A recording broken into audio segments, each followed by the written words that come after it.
जय गुरुदेव। प्रश्न: स्वामी जी, मृत्यु के समय क्या होता है?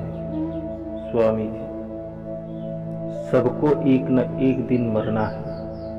इंसान या जानवर, अमीर या गरीब, तंदुरुस्त या बीमार, कोई भी मृत्यु से नहीं बच सकता। सबको मौत के द्वार से गुजरना पड़ता है। आत्मा ने जो शरीर धारण किया है उसे वह त्यागना ही पड़ेगा। हम सब जानते हैं कि इस दुनिया को एक न एक दिन छोड़ना है, लेकिन कब, यह किसी को नहीं पता। जब मौत आती है तब आत्मा शरीर से सिमटना शुरू करती है। सिमटाव पैरों के तलवों से लेकर सिर की चोटी तक होता है। सारा शरीर शून्य हो जाता है। जब आत्मा की चेतन धाराएं भवों के बीच के बिंदु पर केंद्रित होती हैं, तब सांस आना बंद हो जाता है और सारी शारीरिक क्रियाएं रुक जाती हैं। उस समय आत्मा शरीर को त्याग लेती है और व्यक्ति की मृत्यु हो जाती है। मरने के बाद कर्मों के लेन देन के कुछ अंश को चुकाने के लिए उस व्यक्ति को फिर इस धरती पर आना पड़ता है। यदि उसने अपना पिछला जीवन निकृष्ट तरीके से बिताया है तो वह हो सकता है कि उसे कठिन परिस्थितियों में जन्म लेना पड़े। यदि उसने एक आदर्श जीवन व्यतीत किया है तो उसे वापस यहाँ आकर अपने कर्मों का अच्छा फल भोगना पड़ेगा। इसके अतिरिक्त ऐसा भी हो सकता है कि उसके कर्म मोह के बंधनों का आध्यात्मिक उन्नति के आधार पर वह अच्छे या बुरे किसी अन्य मंडल में चला जाए और अपने कर्मों के कर्ज के मुताबिक निश्चित अवधि के लिए वहां ठहरे।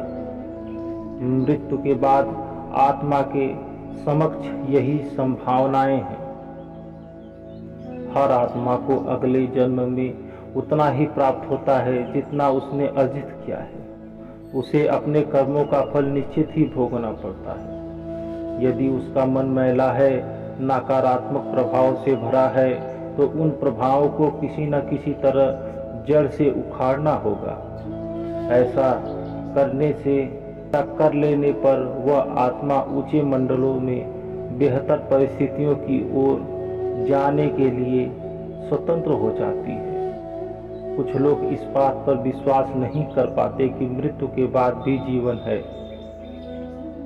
तथा चेतन के अन्य मंडल भी विद्यमान हैं। लेकिन इससे ज्यादा हैरानी की बात क्या होगी कि इस समय जब हम यह परिस्थितियां देख रहे हैं, हमारे पैर कहने को तो जमीन पर टिके हैं, मगर दरअसल असल में हम एक ऐसे ग्रह की सतह पर बैठे हैं जो 66,000 मील प्रति घंटा की रफ्तार से सूर्य के इर्द गिर्द घूम रहा है। और यह सूर्य अंधकार में लटका हुआ एक आग का गोला है।